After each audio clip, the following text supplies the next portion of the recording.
I want to start off this video by saying Happy Father's Day to all the fathers out there. To me personally, parents should be recognized every single day, but I'm glad that there are dedicated days to our mothers, our fathers, and just, those figures in our life. My name is Starr, and welcome back to my channel. If you're new to the channel, I basically talk about my experiences in my life that I hope will be lessons or helpful to you. This isn't my usual setup. I'm in my truck right now. I actually haven't driven this in a while, but this video is going to be me sharing stories and my thoughts on my dad. I always want to share my gratitude towards the father figures that I've had in my life. If you have a dad, if you are a dad or will be a dad, please feel free to share your story down below in the comments. Also, like and subscribe to the channel. I called my dad Tatay, which in Tagalog, the Filipino language, means dad. He had a full head of hair all the way up until he passed away.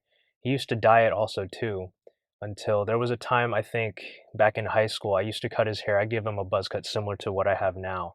Tatay used to play the guitar. I remember he sang a lot of karaoke. One memorable song he used to sing was Besame Mucho. Probably the most memorable song, is probably his favorite song. Growing up, I saw him almost every other year or every summer. After school got out, my mom and I would fly back to the Philippines and we would see him. And I remember just growing up, it was, not that easy to communicate with him, but I knew he loved me. Even when I went off to college, I remember him talking to me, asking, like, do I need to go away for college? Like, I did go out of state for college. I was leaving behind a family to go out of school with, honestly, no friends when I got there. That was one of the last things or last conversations I remember having with him. Tatay was actually my grandpa, and even though Tatay means dad, I never called him the Filipino term for grandpa. Happy Father's Day, Tatay. I first met my dad actually when I visited my then girlfriend, now fiance, for the first time in her hometown. The first thing he did actually on that trip was he took shots at me.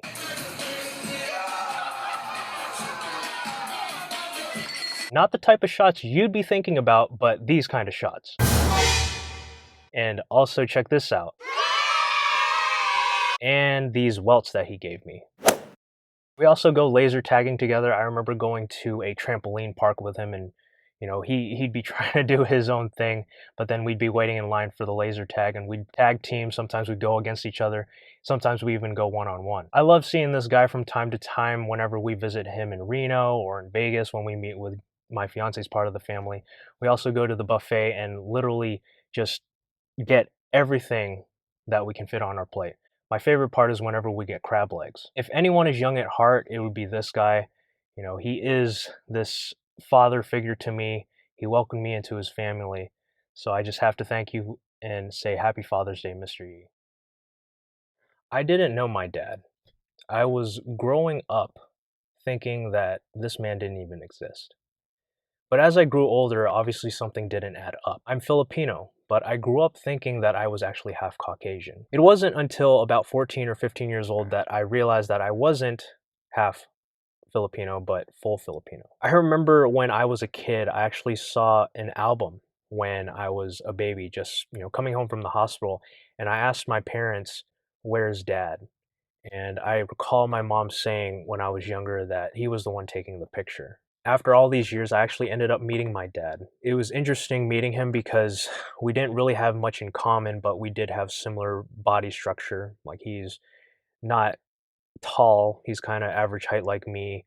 He has big calves, kind of like how I do. I realized at the age of 27 that he must be my dad. The moment I met him, I sort of had this feeling that I knew my life turned out to be okay. I guess what I'm trying to say with that is I finally realized that there is truth to my life, because I grew up thinking one thing, but I realized that this is what actually life is, and how my life turned out to be could have been totally different. Like I said, we didn't really have much in common, but I did meet him, talk to him, realize that it is what it is. There was a language barrier between us because his English isn't that great, but I did find out that we do speak the universal language of karaoke, just like every other Filipino.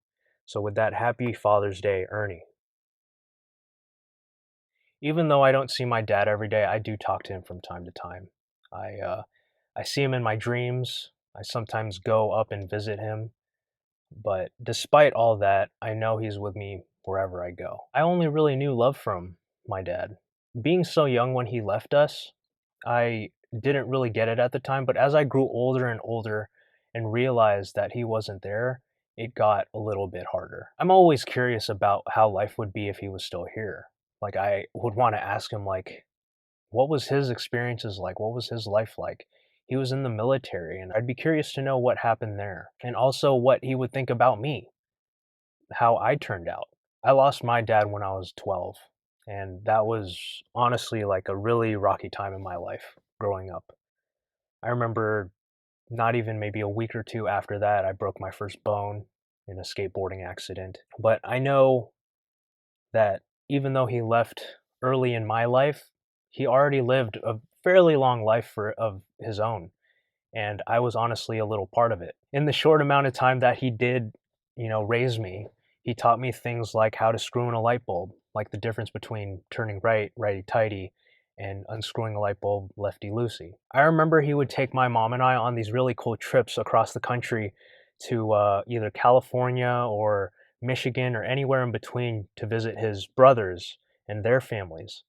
I remember going down to California and he would hate driving through Los Angeles. So you think Los Angeles traffic is bad now? It was probably even bad then, or maybe just how people drive in Los Angeles has been the way it is since then. The reason why I'm sitting in my truck right now is this was one of the last gifts he was able to give me.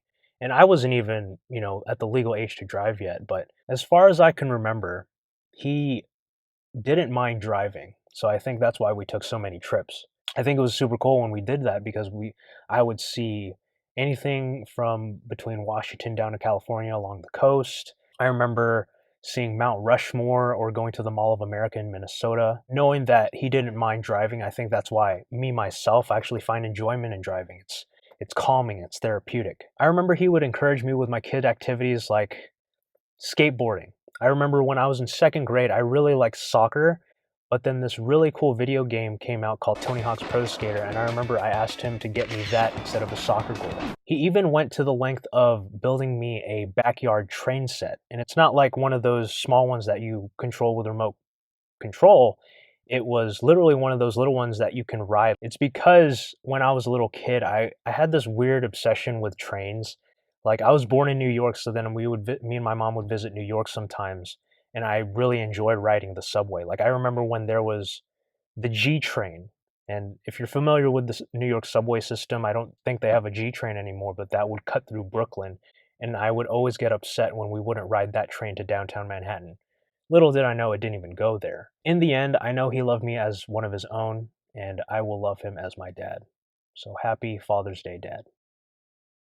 Father's Day for me has honestly just been a day of reflection for me for the last 15 years, just because I haven't shared it with my dad for such a long time. This isn't for anyone to feel sorry for me. It's just I do want to recognize, even though my situation is, my case, I do want to show that there are definitely situations out there where a parent or a dad isn't present. If anything, any figure who can be there for a child as a father, despite their actual relationship to that person, deserves recognition. You can have an uncle, you can have a brother, and you can have a friend. I had someone who taught me how to do a layup playing basketball. I had someone in my life who taught me how to do my first ollie or kickflip on a skateboard.